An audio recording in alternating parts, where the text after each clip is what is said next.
다음 사건은 이번에도 음주운전 사고인데 이번에는 이 경찰관이 부상을 입었다고 하는데 먼저요.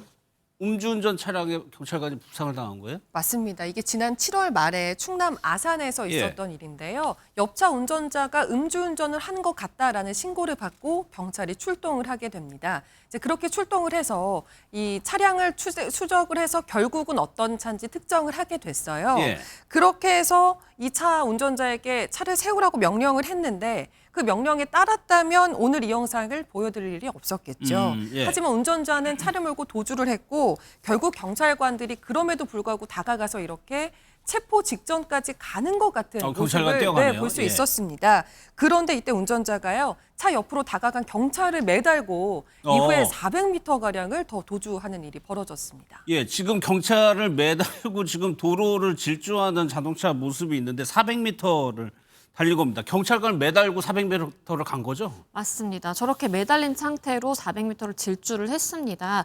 도주를 이어가다가 순찰차가 저 차 앞을 가로막자 그제서야 운전석에서 문을 열고 내렸고요. 예. 바로 경찰관에게 허리를 숙여서 죄송하다라고 이야기를 했습니다. 그리고 그 모습은 한눈에 보더라도 취기가 가득한 그런 상황이었고요. 음주 측정을 바로 했더니 혈중 알코올 농도가 0.178이었습니다. 예. 면허 취소 수준에 해당하고 만취 상태로 저렇게 충동적으로 경찰관을 매달고 질주를 한 것인데 무엇보다도 나는 기억이 안 난다라고 이야기를 하는데 예. 상식적으로 저렇게 운전석 바로 옆에 사람이 매달려서 그것도 유리문을 쾅쾅 치면서 내리라라고 하는 것이 아무리 만취 상태라도 기억이 안 날 수 있는지 좀 납득이 되지 않는 부분입니다. 예, 상당히 자칫 위험한 상황까지도 갈 수 있는 사고였는데 경찰 결국 부상 당했죠? 그렇죠. 이제 뭐 생명의 위험이 발생할 정도의 부상은 예. 아니지만 그럼에도 불구하고 맨몸으로 이렇게 차량에 매달리다 보니까 왼쪽 상반신과 왼팔의 타박상 등의 상해를 입은 상황입니다.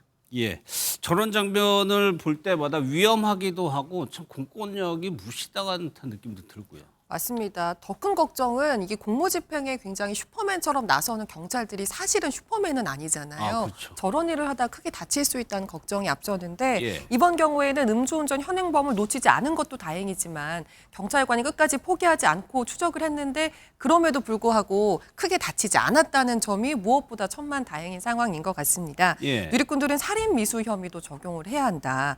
법이 워낙 약하니까 이런 일이 반복되는 것 같다. 이런 지적을 내놓고 있는 상황입니다. 그러면 서정빈 변호사 일단 저 사람에게는 어떤 혐의가 적용이 됩니까?